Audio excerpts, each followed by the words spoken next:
Hello all dear students. आज online class के चलते मैं एक नए टॉपिक के साथ प्रस्तुत हूँ। आज का टॉपिक है उपसर्ग। उपसर्ग शब्दांश आगे जुड़कर मूल शब्द के नया शब्द बनाते हैं। शब्दांश का अर्थ होता है शब्द का एक भाग। शब्द का एक भाग जब मूल शब्द के आगे जुड़कर एक नया शब्द बनाता है, नया शब्द भी उपसर्ग विधि से बना शब्द, यानी जो उपसर्ग विधि के द्वारा नया शब्द बना है। इसमें शब्दांश का भी अपना अर्थ होता है और मूल शब्द का भी अर्थ होता है। जब ये दोनों का अर्थ मिल जाता है तो एक नया अर्थ बनता है, एक नया शब्द बनता है। उदाहरण में देख लीजिए, परि प्लस भ्रमण। परि का अर्थ होता है चारों ओर, भ्रमण का अर्थ होता है घूमना। जब हमारा इन दोनों से एक नया शब्द बना परिभ्रमण, कि चारों ओर घूमना।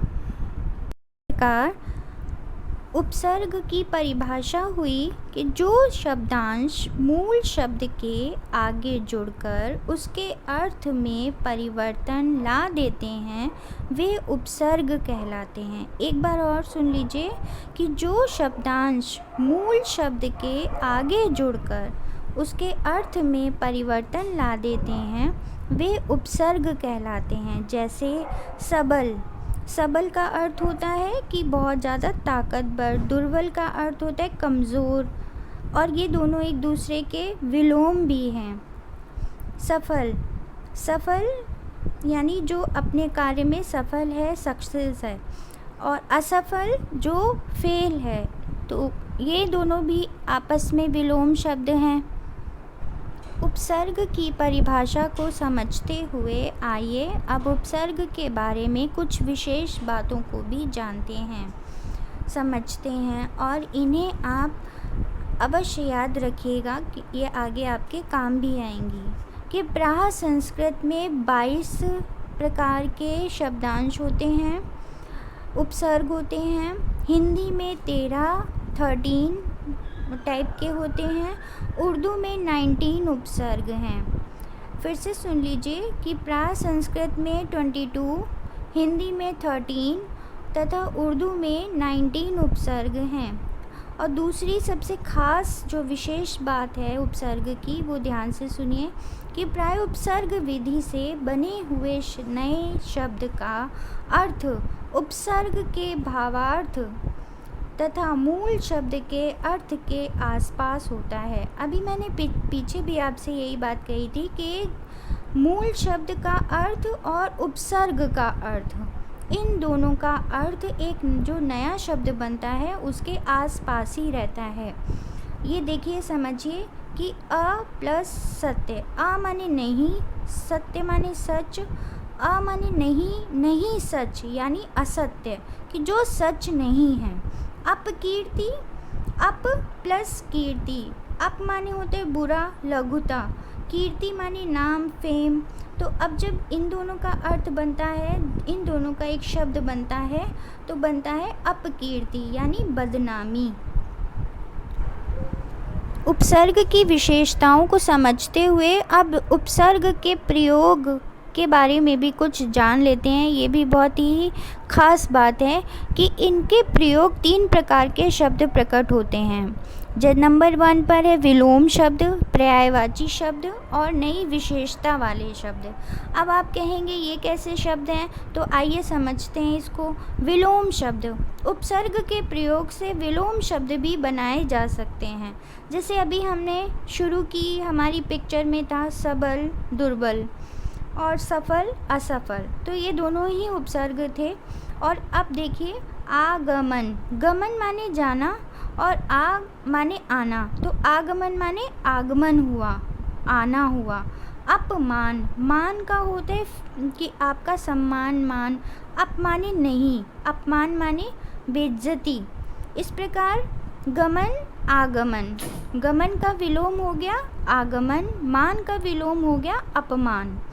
अब इसी प्रकार पर्यायवाची शब्द। पर्यायवाची शब्द उपसर्ग के प्रयोग से शब्दों के पर्यायवाची शब्द भी बनाए जा सकते हैं। जैसे सत्कर्म, अच्छे कर्म। तो अच्छा कर्म सत्य कर्म, ये एक उसका पर्यायवाची हो गया। भ्रमण के आगे परि लगा देंगे तो हो जाएगा परिभ्रमण। परिभ्रमण का मतलब चारों ओर घूमना, भ्रमण परिभ्रमण, ये आसपास ही इनके पर्यायवाची शब्द हैं। नई विशेषता वाले शब्द, उपसर्ग से बनने वाले शब्द कभी कभी नई विशेषता लिए हुए भी होते हैं। आइए उदाहरण से कुछ समझते हैं। शासन, शासन में जब उपसर्ग अनु लगा देते हैं, अनु का अर्थ होता है समान। तो जब हम खुद पर अपने शासन करते हैं, यानी जब हम अपने खुद पे अनुशासन रखते हैं, डिसिप्लिन में रहते हैं, उसको बोलते हैं। अधिकार, कार मूल शब्द में जब हम उपसर्ग अधि लगा देते हैं, अधि माने अधिक, तो कार अधिकार यानी हमारे राइट्स, ठीक है। उपसर्ग की परिभाषा और उनकी विशेषताओं के बारे में अच्छे से समझने के बाद आइए अब उपसर्ग के प्रकार के बारे में भी जान लेते हैं। हिंदी में निम्नलिखित 5 प्रकार के उपसर्गों का प्रयोग होता है। नंबर 1 संस्कृत के उपसर्ग, हिंदी के उपसर्ग, उर्दू के उपसर्ग, उपसर्ग की तरह प्रयोग किए जाने वाले संस्कृत के अव्यय और अंग्रेजी के उपसर्ग। हमने बात की थी कि संस्कृत में 22 उपसर्ग होते हैं, तो यहाँ मैं 22 तो नहीं लाई हूँ, लेकिन हाँ थोड़े से मैं उदाहरण के तौर पर आपको समझाने के लिए लाई हूँ। तो आप इसका स्क्रीनशॉट लेकर भी इसको डिटेल में पढ़ सकते हैं।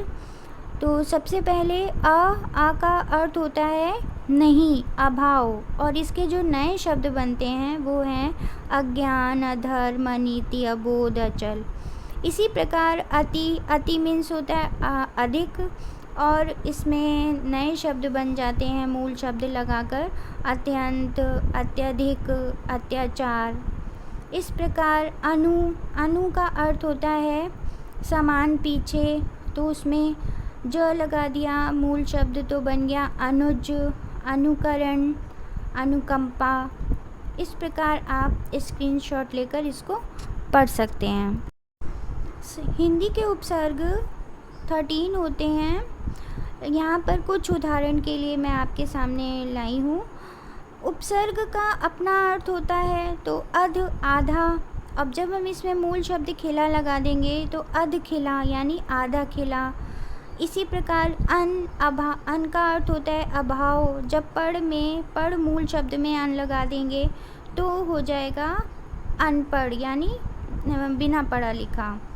इसी प्रकार से कु माने बुरा होता है, तो चाल में कुचाल लगा देंगे। कुढंग, कुपुत्र, पुत्र में कुपुत्र लगा देंगे तो बुरा पुत्र हो जाता है। ऐसे ही दू माने बुरा होता है, और जब हम बला में दू लगा देंगे तो दुबला हो जाएगा, और गुना में दू लगा देंगे तो उसका अर्थ हो जाएगा दुगना, यानी गुने से भी दुगना। उपसर्ग 19 होते हैं, और यहाँ कुछ उदाहरण आपके सामने प्रस्तुत हैं।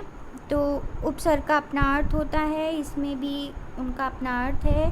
कम का अर्थ है थोड़ा, और उम्र मूल शब्द के आगे जब हम उपसर्ग कम लगा देंगे तो हो जाता है, नया शब्द बनकर आता है कम उम्र।